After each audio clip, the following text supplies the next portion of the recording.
মঞ্চত উপবিষ্ট শ্ৰদ্ধেয় চন্দন শৰ্মা ডাঙৰীয়া, ডক্টৰ ৰবীন্দ্ৰ ৰাজখোৱা ডাঙৰীয়া, ডক্টৰ ফুকন আৰু গ্ৰন্থপ্ৰেমী ৰাইজ, উপবিষ্টসকল, আজি সঁচাকৈ গ্ৰন্থমেলালৈ আহিবলৈ পাই ডিব্ৰুগড়লৈ মোক ইয়াত নিমন্ত্ৰণ জনোৱাৰ কাৰণে মই সঁচাকৈ আনন্দিত। আৰু আনন্দৰ লগতে মই যেতিয়া মোৰ ক'বলগীয়া কথা আজি বিষয়টো চালোঁ, সংবাদ সাহিত্য আৰু অসমীয়া ভাষা, এই বিষয়টোক লৈ পেলাই মই প্ৰথমতেই মোৰ অলপ বিভ্ৰান্তি আহিলে যে সংবাদ সাহিত্য বুলি কিবা সাহিত্য আছে নেকি। মই কিন্তু পৃথিৱীৰ কোনো ঠাইতে কোনো হেৰিতে সংবাদ সাহিত্য শব্দটো পোৱা দেখা নাই। হয়তো এতিয়া এইটো নতুন আৱিষ্কাৰ হ'ব পাৰে বা কিছুদিন ধৰি এইটো চৰ্চা হৈ আছে, মই দেখিছোঁ অসমত। এই কথা বিষয়টো যে মোক দিয়া হৈছে, এই বিষয়টোৰ মাজত অলপ হ'লেও এটা তীৰ্যকতা আছে যে ইয়াক অলপ শলঠেকত পেলাওঁ সংবাদ সাহিত্যৰ কথা কৈ। কাৰণ এই যে আমি বাতৰি কাকতত ভাষাৰ ভুল দেখা পাওঁ, বানানৰ ভুল দেখা পাওঁ, আৰু মই যিহেতু টিভিৰ লগতো জড়িত, টেলিভিশ্যনৰ স্ক্ৰীণত প্ৰায়ে ভুল যায় বানান, ঘোষিকাৰ কণ্ঠত ভুল অসমীয়া ভাষা। গতিকে ইয়াৰ উত্তৰৰ এতিয়া মোক আচলতে জবাবদিহি কৰাৰ নিচিনাই হৈছে প্ৰায়। এতিয়া মই ইয়াৰ উত্তৰ কি দিওঁ সেইটো মই অলপ পিছত ক'ম, কিন্তু মই এটা কথা কওঁ তেখেতসকলক, সকলোৰে জ্ঞাতাৰ্থে, যে এই যে আমি যিসকল ঘোষিকা বা যিসকলে এইবোৰ দায়িত্বত থাকে, তেওঁলোক কিন্তু আমি ৰাস্তাৰ পৰা ধৰি অনা নাই। তেওঁলোক এখন এখন কলেজত, এখন এখন বিশ্ববিদ্যালয়ৰ পৰা ডিগ্ৰী লৈ, বেছিভাগেইতো অসমীয়াত ডিগ্ৰী লৈ আহা, অসমীয়াত ডিগ্ৰী লৈ পেলাই আহি আমাৰ তাত কাম কৰিছে। খুব তেওঁলোক তৎপৰ, বুদ্ধিয়ক আৰু তেওঁলোকৰ কৰ্মদক্ষতাও আছে। তো মই এইটো কথা খালি এতিয়া আপোনালোকৰ আগত কৈ থৈছোঁ, পিছত এই কথা অকণ পিছত আলোচনা কৰিম, যে তেওঁলোকক আমি এখন গুৰুত্বপূৰ্ণ শিক্ষানুষ্ঠান, বিশ্ববিদ্যালয়, কলেজৰ পৰাহে আমি তেওঁলোকক লৈ আহিছোঁ। আৰু এই কথাটো কিয়, তাৰপিছত এইখিনি পিছৰ কথাখিনি মই অলপ পিছলৈ গৈ আছোঁ। তাৰ আগতে আমি এতিয়া আলোচনাটো কওঁ ভাষা সন্দৰ্ভত, যে আমাৰ মানে দুটা ধাৰণা আছে ভাষা সন্দৰ্ভত। এটা চামে কয় যে অসমীয়া ভাষা অমৰ, অসমীয়া ভাষা, আৰু আমি যিমান সন্দেহ কৰি থাকোঁ, ভয় কৰি থাকোঁ অসমীয়া ভাষাক লৈ, যে ভাষাটো শেষ হৈ যাব নেকি। চবেই কয় নহয়, আমাৰ অসমীয়া ভাষা সহজে এইটো এটা অমৰত্ব দান কৰে তেওঁলোকে, আৰু অমৰত্ব দান কৰি তেওঁলোকে আচলতে এক ধৰণৰ আত্মশ্লাঘা লাভ কৰে। তেওঁলোকৰ এই যে অমৰত্ব দান কৰিলে অসমীয়া ভাষাক, তেওঁলোকে এক ধৰণে নিজৰ ভাষাটোৰ প্ৰতি প্ৰেম ঠিকেই ব্যক্ত কৰিলে, কিন্তু কথাটো হ'ল যে তেওঁলোকৰ এই ধৰণৰ নিশ্চয়তাই ভাষাটোক হেল্প কৰা, সহায় কৰা নাই। এইটো এটা এক ধৰণৰ আত্মস্তুতি বুলি ক'ব পাৰিম, আত্মশ্লাঘা বুলি ক'ব পাৰিম। দ্বিতীয় চামটো হ'ল যে অসমীয়া ভাষা প্ৰায় শেষ হৈ গ'ল, অসমীয়া ভাষাটোৰ একোৱেই নাই, অসমীয়া ভাষা কোনো গুৰুত্ব নাই, এতিয়া আৰু অসমীয়া ভাষা চৰ্চা কৰি একো লাভ নাই। এই দুটা এক্সট্ৰিম চাম, দুটা এক্সট্ৰিম গ্ৰুপ। আৰু তাৰ মাজত আমাৰ কিছুমান নিৰ্লিপ্ত, এক ধৰণৰ কোনো ধৰণৰ মত নথকা মানুহ, আমাৰ সামাজিক পৰিস্থিতিটো এনেকুৱা। এতিয়া মই খালি কেইটামান আশা আৰু হতাশা, ইতিবাচক আৰু নেতিবাচক দিশ মই অকণ কৈ যাওঁ। যে অসমীয়া ভাষা, আমাৰ ডক্টৰ ফুকনে কোৱা নিচিনাকৈ পৃথিৱীত 100টা ভাষাৰ অন্যতম, 62 বুলি কয়, কোনোবাই 64 বুলি ক'ত আছে। গতিকে অসমীয়া ভাষাটো এনেকুৱা এটা ভাষা যে তাতকৈ কম সংখ্যকৰ যিটো ভাষা আছে, গ্ৰীক আছে, হাংগেৰিয়ান আছে, চেক আছে, সেই ভাষাবিলাকৰ চৰ্চাৰে, সেই ভাষাৰ সাহিত্য সৃষ্টিৰে কিন্তু নোবেল বঁটাও পাইছেগৈ। আৰু আমি অসমীয়া কোনে ক'ব, কি হ'ব, সেই আতংকত এই এক ধৰণৰ হীনমন্যতাত ভুগি আছোঁ। আৰু বাৰে বাৰে সংকটৰ কাহিনী লৈ পেলাই আমি মানে নিজকে এটা টেৰৰাইজ কৰি আছোঁ, কিন্তু তাৰ সমাধান কি কৰিবলৈ গৈ আছোঁ বা তাৰ পৰা প্ৰক্ৰিয়াগতভাৱে কি কৰিবলৈ গৈ আছোঁ কোনো ধৰণৰ আমি কোনো দায়িত্ব লোৱা নাই। এতিয়া এই ধৰণৰ অসমীয়া ভাষাৰ সংকট অকল অসমীয়াৰ ক্ষেত্ৰতে নহয়, বহু ক্ষেত্ৰতে। আজি মোৰ মনত পৰিছে হিব্ৰুৰ কথা আপুনি কৈছিলে। হিব্ৰু ভাষাটো প্ৰায় শেষ হৈ গৈছিলে, কিন্তু তেওঁলোকে ভাষাপ্ৰেম এনেকুৱা ইহুদীসকলৰ যে তেওঁলোকে হিব্ৰু ভাষাটো একদম প্ৰায় মৃতপ্ৰায় অৱস্থাৰ পৰা হেৰি কৰি আনি পুনৰ্জীৱিত কৰি আনি আজি এইটো পৰ্যায়লৈ আনিছে। আজি সেইদিনাখন আৰু এটা কথা পঢ়িলোঁ যে সিন্ধি ভাষাটো একেবাৰে প্ৰায় বিস্মৃতিৰ কবলত গুচি গৈছিলে, নকয়ে মানুহে। তেতিয়া কি হ'ল, এই পাকিস্তানৰ আৰু ভাৰতৰ সেই সিন্ধি ভাষীখিনি একলগ হৈ বিভিন্ন নাটক, বিভিন্ন সংস্কৃতিমূলক কাৰবাৰেৰে তেওঁলোকে সিন্ধি ভাষাটো আকৌ পুনৰুজ্জীৱিত কৰাৰ কাৰণে চেষ্টা কৰিলে। গতিকে এটা প্ৰচেষ্টা আছে চবৰে। সেই প্ৰচেষ্টাটো কিন্তু যদি নাথাকে, তেতিয়া আৰু এটা কথা যে এই অলপ আগতে বাংলাদেশৰ কথা ক'লে ডক্টৰ ফুকনে। বাংলাদেশতো আপুনি দেখিব যে আমি বাৰে বাৰে ইতিহাসে আমাক কৈছে যে ধৰ্মতকৈও ভাষা শক্তিশালী। আজি বাংলাদেশক একে ধৰ্মৰ পাকিস্তানৰ পৰা আঁতৰাই অনাৰ মূল হেৰিটোৱে হ'ল, শক্তিটোৱে হ'ল ভাষা। তেনেকৈ বহুত উদাহৰণ পাব পাৰে আপোনালোকে। গতিকে মই যিটো ভাবিছোঁ যে অসমীয়া ভাষাক কোনোবা বংগভাষীয়ে আক্ৰমণ কৰিছে, কোনোবা অন্য হেৰিৰ পৰা অসমীয়া ভাষা ডিজিটেল মিডিয়া হেৰি কৰিছে, কিন্তু মই ভাবোঁ যে সংকটটো কিন্তু ঘৰৰ পৰাই আহিছে। ঘৰৰ মানে একেবাৰে মই লিটাৰেলি টাৰ্মত ঘৰৰ পৰা বুলি কৈছোঁ। প্ৰথম কথা, আমাৰ ঘৰত আমি আমাৰ সন্তানক কিমান দূৰ অসমীয়া ভাষাৰ প্ৰতি আগ্ৰহী কৰি তুলিছোঁ। আচলতে কি হ'ল, এই যে আমাৰ পৰিয়াল যিবোৰ হেৰি পৰিয়াল আছিল, কি কয় আমাৰ যৌথ পৰিয়াল আছিল, যৌথ পৰিয়ালবিলাক ভাঙি যেতিয়া ছিংগল নিউক্লিয়াৰ পৰিয়াল হৈ গ'ল, তেতিয়া এই সাধু কথা কোৱা, আইতাই সাধু কথা কোৱা, ককা দুইটাই সাধু কথা কোৱা, দুই এটা আদান প্ৰদান, সেইবোৰ একেবাৰে নাইকিয়া হৈ গ'ল। এই বস্তুটো প্ৰথমতে ঘৰৰ পৰাই কেৰণটো আৰম্ভ হ'ল। দ্বিতীয়তে আপুনি চাব যে আজি আমাৰ কিশোৰীসকলে, আনকি বহু ছিনিয়ৰ মানুহে, বহু অগ্ৰজ মানুহেও, এজন মানুহে মোক ক'লে যে অসমীয়া মানুহে আজিকালি 3000 মাত্ৰ শব্দৰে গোটেই জীৱন চলাই দিব পাৰে। মাত্ৰ 3000 অসমীয়া শব্দ কৈ পেলাই গোটেই জীৱন চলাই দিব পাৰে। গতিকে এই ধৰণৰ এক ধৰণৰ সংকোচন যেতিয়া আৰম্ভ হ'ল অসমীয়া ভাষাৰ ক্ষেত্ৰত, তেতিয়া কিন্তু হয় বহুতে এই সংকট যিটো, সেই সংকটৰ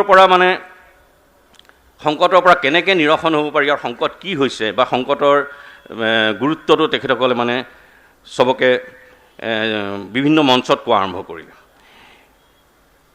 এতিয়া আমাৰ সমাজখনত এই মুহূৰ্তত আমি কি দেখিছোঁ? এই মুহূৰ্তত আমি দেখিছোঁ যে আমাৰ 3 কোটি জনসংখ্যা বুলি যদি ধৰোঁ অসমৰ মানুহ, তাৰে 99%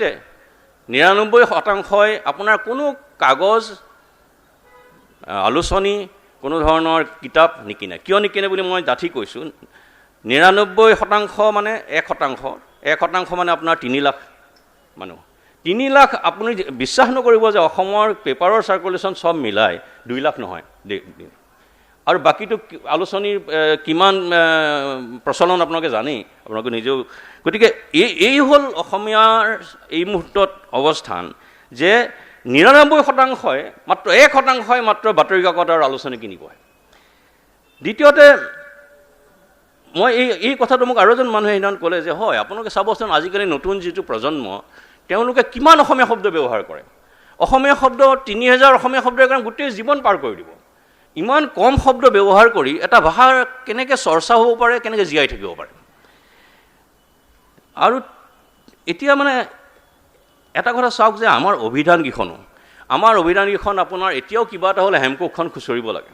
আমি এখন আজিৰ এই যুগত য'ত ৱেবষ্টাৰ বা অক্সফৰ্ডে প্ৰতি বছৰ নতুন নতুন শব্দ আনিছে, আপুনি বাতৰি কাকতত পাব, বিভিন্ন সংবাদ মাধ্যমত যে প্ৰতি বছৰে ৱেবষ্টাৰ বা অক্সফৰ্ডে বিভিন্ন শব্দ নিজৰ মাজত সোমাইছে। অসমৰ শব্দ গৈ সোমায়, কেতিয়াবা হিন্দী শব্দ গৈ সোমায়, বাংলাদেশী শব্দ গৈ সোমায়।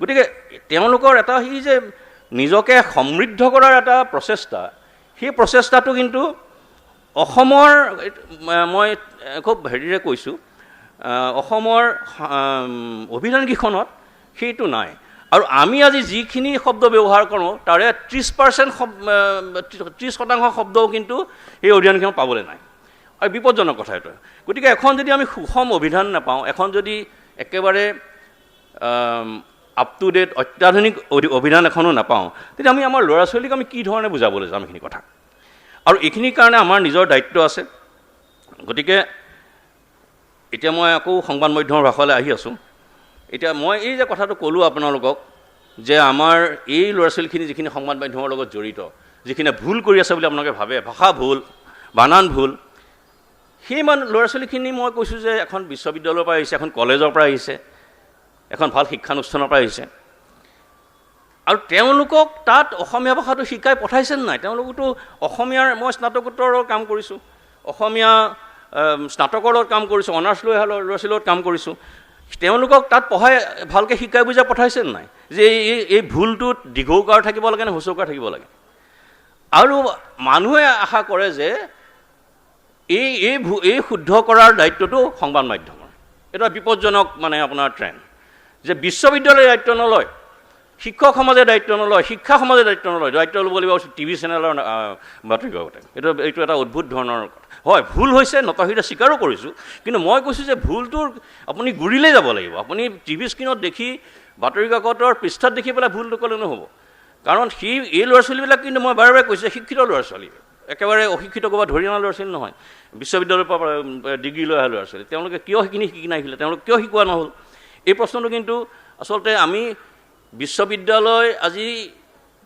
যিটো কাৰণে শিৰোনামালৈ গৈছে সংবাদ শিৰোনামালৈ গৈছে সেইটো বৰ দুৰ্ভাগ্যজনক বিভিন্ন কেলেংকাৰী বিভিন্ন দুৰ্নীতি বিভিন্ন অনিয়মৰ কাৰণে বিশ্ববিদ্যালয় গৈছে আজি বিশ্ববিদ্যালয় কেইখনে যি নেতৃত্ব ল'ব লাগিছিল আজি যাদৱপুৰ বিশ্ববিদ্যালয় বা দিল্লী বিশ্ববিদ্যালয় বা JNU যিখিনি নেতৃত্ব লয় বিভিন্ন চৰ্চাত বিভিন্ন গৱেষণাত বিভিন্ন নেতৃত্ব সাংস্কৃতিক নেতৃত্ব আজি সেই নেতৃত্ব ল'ব পাৰিছেনে অসমৰ বিশ্ববিদ্যালয়কেইখনে সেই প্ৰশ্নটো কিন্তু খুব গুৰুত্ব সহকাৰে আলোচনা কৰিবলগীয়া দ্বিতীয়তে অসমীয়া ভাষাৰ ওপৰত আচলতে আপোনালোকে মাথো সংবাদ মাধ্যমকে দায়ী দি নথ'ব অসমীয়া ভাষাৰ ওপৰত আজিকালি খুব জনপ্ৰিয় শব্দ মব লিঞ্চিং চলি আছে গণপ্ৰহাৰ কিয় কৈছোঁ যে এইটো বিশ্ববিদ্যালয়ৰ কথা ক'লোঁ দ্বিতীয়তে আপোনাৰ পাঠ্যপুথি যি পাঠ্যপুথি আপোনাৰ আমি সৰু ল'ৰা ছোৱালীকেইটাৰ হাতত তুলি দিওঁ ক্লাছ 6, 7, 8 মই আপোনাক দুই এটা উদাহৰণ দিছোঁ মই আপোনাক সপ্তম শ্ৰেণীৰ আপোনাৰ অসমীয়া পাঠ্যপুথি আপুনি চাওক ইতৰেতৰ দ্বন্দ্ব সমাস ইতৰেতৰ দ্বন্দ্ব কাক কয় সমাহাৰ দ্বন্দ্ব কাক কয় সমাসৰ প্ৰকাৰ তাৰপিছত আপোনাৰ দিলে তৎপুৰুষ সমাস আপোনাৰ দ্বিতীয় সমাস তৃতীয় সমাস চতুৰ্থ সমাস বিভিন্ন ধৰণৰ সমাসৰ আপোনাৰ বিস্তাৰ অব্যয়বিলাক এইবিলাকৰ একেবাৰে পুংখানুপুংখ বৈয়াকৰণিক তেওঁলোকক আলোচনা কৰিবলৈ দিয়া হৈছে লিখিবলৈ দিয়া হৈছে এতিয়া কথাটো হ'ল এই যে ক্লাছ ষষ্ঠমান সপ্তমমানত বা অষ্টমমানত যে এইবোৰ শিকাবলৈ চেষ্টা কৰা হৈছে আজি এই ব্যাকৰণৰ বোজা দেখি এই ব্যাকৰণৰ জটিলতা দেখি আপোনাৰ অনা অসমীয়া যিকেইজন অসমীয়া শিকিবলৈ গৈছিলে স্কুলত তেওঁলোকতো আঁতৰিবই আমাৰ নিজৰ সন্তানকো স্কুলত আপোনাৰ এই ধৰণৰ ব্যাকৰণ পঢ়ুৱাই পেলাই অসমীয়া শিকাই অনাটো বহুত দূৰ হৈ পৰিছে কাৰণ আমি অসমীয়াক এটা জনপ্ৰিয় বিষয় বা জনপ্ৰিয় ভাষা হিচাপে তুলি ধৰাৰ কোনো চেষ্টা কৰা নাই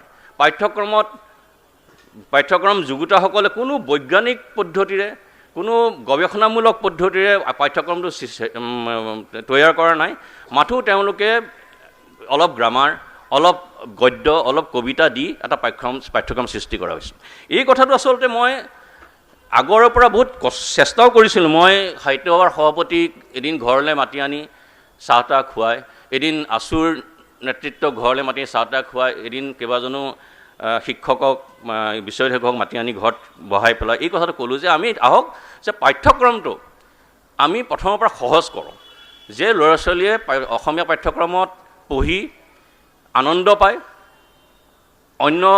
অন্য ভাষাৰ ল'ৰা ছোৱালীয়েও অসমীয়া পঢ়িবলৈ আহে, আৰু এনেকুৱা কৰোঁ যে পৰীক্ষাটো যাতে অসমীয়া ভাষাত কিছু মাৰ্কছ পায়, যাতে তেওঁলোকে অসমীয়া ভাষাটো এটা স্ক'ৰিং ছাবজেক্ট নে কি কয় নহয়, তেনেকুৱা ধৰণে পাই পেলাই এটা আগ্ৰহী হয়, কেৰিয়াৰৰ কাৰণেও এটা হেৰি হয়।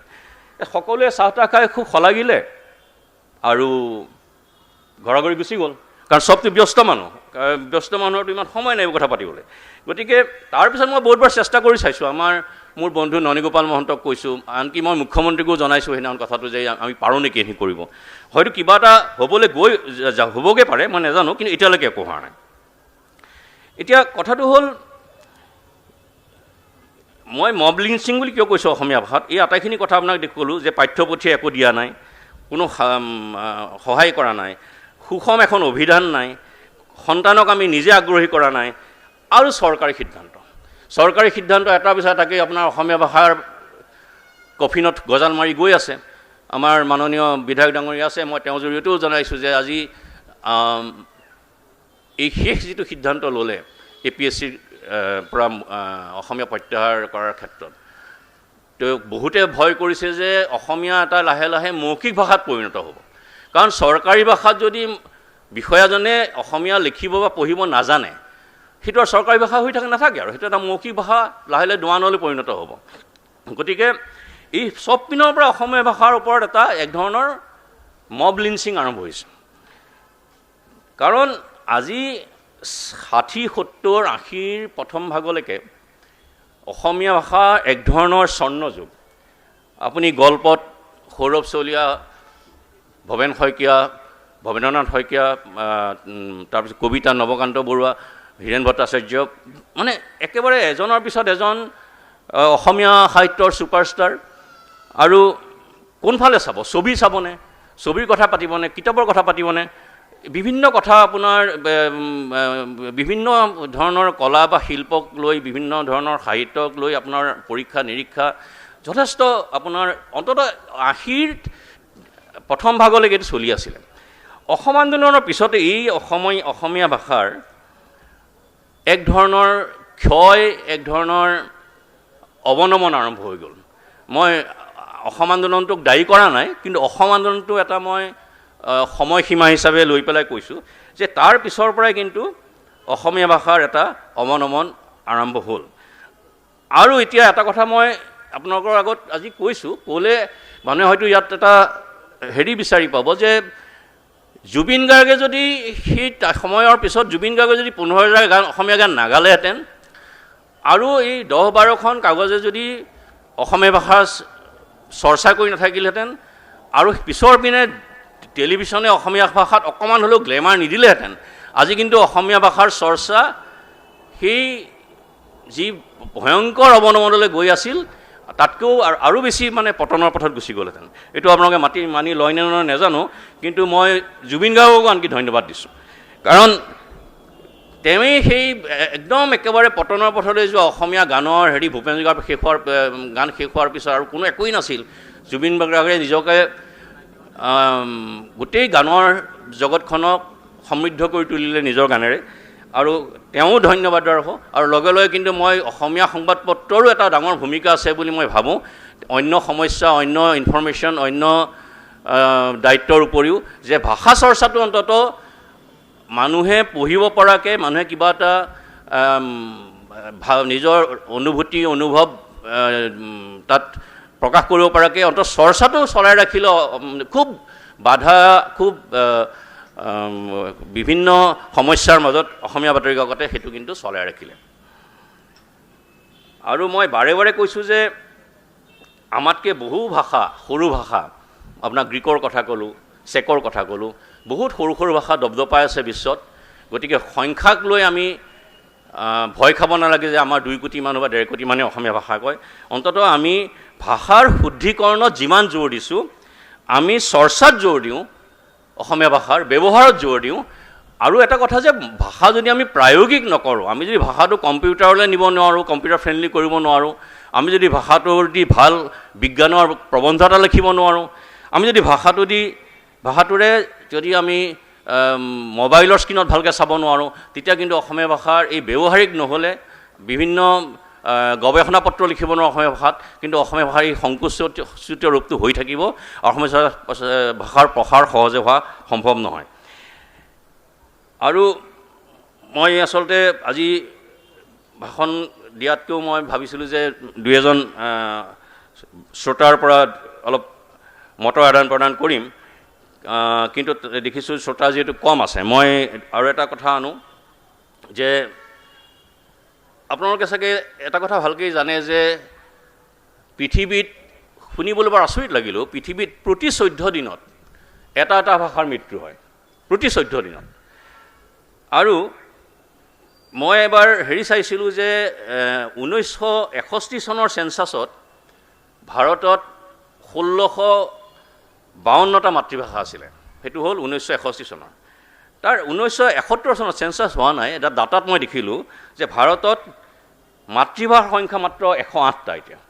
তাৰমানে সেইখিনি সময়তে মাতৃভাষা বুলিবলৈ যিখিনি ভাষা আছিলে সেইবোৰ ভাষা নাইকিয়া হৈ গ'ল, হেৰাই গ'ল সেইবোৰ ভাষা। গতিকে অসমীয়া ভাষা আপোনালোকে অমৰ হৈ গ'ল বুলি ঘোষণা কৰি দিয়াৰ আগতে এই কথাবিলাক আমি চাব লাগিব যে ভাষাৰ আমি কি ধৰণে সমৃদ্ধ কৰিব পাৰোঁ। কাৰণ ভাষাৰ যিটো ইতিহাস, ভাষাৰ ইতিহাস কিন্তু বৰ সহজ ইতিহাস নহয়। মানৱ সভ্যতাৰ ইতিহাস আৰু ভাষাৰ ইতিহাস সঁচাকৈ মানে ৰোমাঞ্চকৰ যাত্ৰা। যেনে আপুনি মধ্যপ্ৰদেশত এটা ভুটি বুলি ভাষা আছে। ভুটি ভাষাটো আপোনালোকে জানে যে ভুটি ভাষাটো আহিছে ভূটানৰ পৰা, আৰু এই ভূটানৰ এই ভাষাটো আহিছে আকৌ চীনৰ একেবাৰে মধ্যাঞ্চলৰ পৰা, আৰু সেইটো আহিছে সেইখিনি ভাষা মানে আচলতে চৰ্চা আছিল আৰ্মেনিয়াত, আৰু আৰ্মেনিয়াৰ গোটেই এই তেওঁলোকৰ যিখিনি মানে চৰ্চা কৰি তেওঁলোক আহিছিল টাৰ্কিৰ পৰা। গতিকে চাওক ভাষাৰ মানে যিটো যাত্ৰা, সেই যাত্ৰাটো কিন্তু আমি গৱেষণা কৰা চৰ্চা কৰা খুব মানে গুৰুত্বপূৰ্ণ। এতিয়া আমি সংস্কৃতৰ কথা কওঁ। সংস্কৃতটো আপুনি এতিয়া ক'লে হয়তো এটা বিতৰ্ক হ'ব পাৰে যে আজি সংস্কৃতৰ বেদৰ আগৰ যেতিয়া সংস্কৃতৰ যিটো ৰূপ, সেই সংস্কৃতৰ ৰূপটো কিন্তু আহিছিল আৰ্মেনিয়াৰ পৰা ইৰাণ হৈ, ইৰাণৰ পৰা আৰ্মেনিয়া হৈ আহি পেলাই ভাৰতত সোমাল, আৰু আদি যিটো বেদৰ প্ৰথম সংস্কৃতৰ ৰূপ সেইটো তাৰ পৰাই সৃষ্টি হ'ল। সেইটো আপোনাৰ ভাষাৰ হেৰিত আপোনালোকে পাব। গতিকে বিভিন্ন ভাষাৰ জন্ম আৰু মৃত্যু আমাৰ ইতিহাসত হৈ আছে, চকুৰ সন্মুখত ঘটি আছে।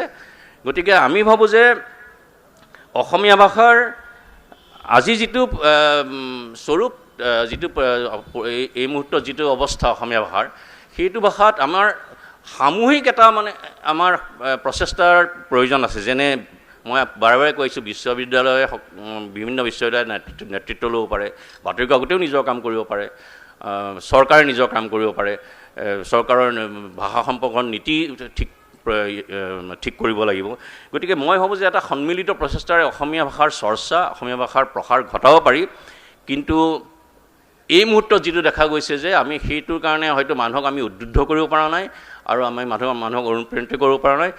হয়তো অতি সোনকালে তেনেকুৱা ধৰণৰ চেষ্টা হ'ব পাৰে, আৰু মই আশাবাদী। আৰু মই এইখিনিকে কৈ ধন্যবাদ জনাইছোঁ। হয়তো মই পিছত কাৰোবাৰ লগত কোনো প্ৰশ্ন থাকে উত্তৰ দিব পাৰিম। ধন্যবাদ।